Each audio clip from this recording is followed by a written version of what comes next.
Greetings and blessings. Crawford Ashley, the spiritual boxer. And I'm talking about boxing again, as I always do.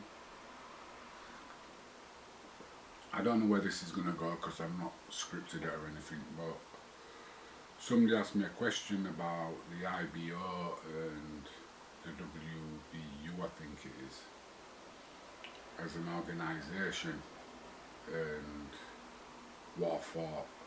And it's the same as I thought when I boxed. They're just organisations. The WBC is an organisation, it's the world champion. How can there be 4 world champions? Back in my day there were 3. Then the WBO came in.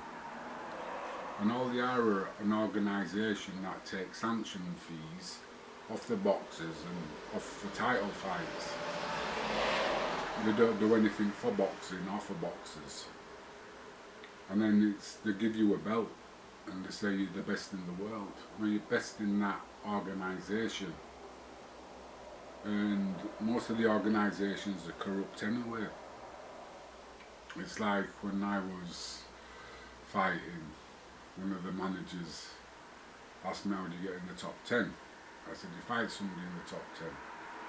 No, I make a phone call. So if you can get people put in the top 10 by making a phone call, you can get people kept out of the top 10, so they're not going to get any opportunities to get anywhere near these so-called champions of that organisation, because there's promoters and managers out there who control the organisation. It's like if you look at the BBB of no C, now the British Boxing Board of No Control. Back in my day, that was controlled by Frank Warren. Frank Warren was the master, he was the owner, and John Morris, he was the captain of the ship. And like if you know anything about sailing, the captain of the ship, he's the boss. No, everybody follows his orders. No, they don't, they follow the owner. The owner talks to the captain, and the captain tells everybody else what to do. But it's on the owner's orders. So look who owns the organisations. When you find out who owns the organisations, find out, you know what I mean, who the captain is, and you know why certain fighters are champions and why certain fighters will never get the opportunity, or if they do get them, it's at very short notice. It's, you know what I mean, at different weights. They pull all kinds of strokes. It's like, I campaigned at light heavyweight all my life.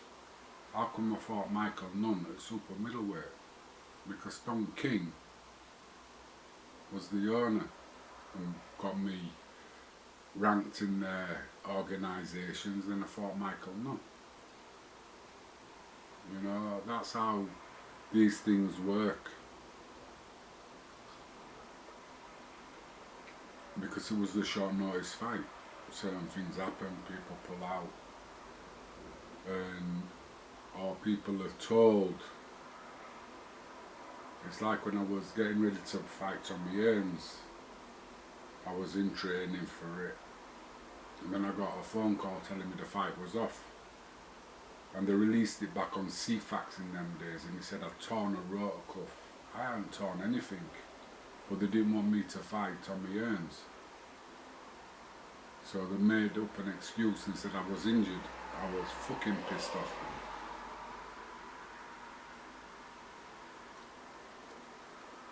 But this is what they do, the politics and all the behind the scenes things. It's nonsense, because the only ones who lose are the fans. So for all these organisations, they've got these WBC, IBF, WBA, all these. Yeah, keep them. But there should be one world champion. And you have to be an organisation champion to fight for the world title. That's my kind of like view. The Undisputed have it by an organisation that's just for boxing, not for all the politics that goes round in it. They just want the best boxers to win. It's like these scoring systems, I don't know how to work them out, man. Oh, this box is the best pound for pound because of this scoring system. I find that kind of a bit insulting to a lot of fighters out there who don't get the opportunity to fight these so-called stars. It's like when you look at Conor Ben now, and who was he for that's British, that's on that kind of level? He's talking about wanting to be the champion of the world. Why not be the champion of Great Britain first? You know? You want to be the hardest kid in the school, but you're not even the hardest kid in your own class. So that's how I look at things. You have to take care of your area first, your own backyard, before you can move out. Because I don't believe you have any right to represent the country as being one of the best if you're not the best in the country. You know, I had this same issue with Nicky Piper fighting for a world title. How can he fight for a world title? I'd beat him. So if he'd have won the world title, he'd have been classed as the world champion, but there's a man in England, right next door to Wales, who'll beat you. And the weird thing is that we're walking around proud like that I was a world champion, I am a world champion. Fuck off. That's the way I look at it. There's a lot of fighters out there that are getting opportunities to get to the top, maybe because they don't sell tickets. They're not one of these mouthy people who like to mouth off and cause controversy. They just want to get in the gym, do the work, and then when they get in the ring, turn the light on, you know what I mean? Light up the room, and everybody's talking about them afterwards. That's what I want to see. I want to see good, even match fights. Now, people want to talk about, people do talk about, you know. Anyway, that's my little view on boxing at the moment. The boxing organisations don't do anything really for boxing as far as I'm concerned. You know, it's the standard of the fights, it's the promoters and the matchmakers. And that's the way it is.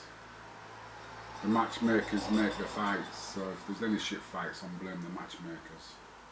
Blame the board for sanctioning the fights, because they should know who's worthy of what.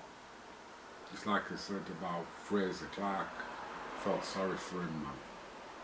Everyone of the board who sanctioned that fight should be brought up, and I don't even know what, given a bollocking or something.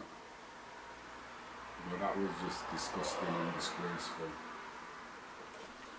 But that's life. You know, we want Fraser's fault, he did what he had to do, get rid of him. That's all fighters do. We just fight. That's all we want to do is fight. But we want competition.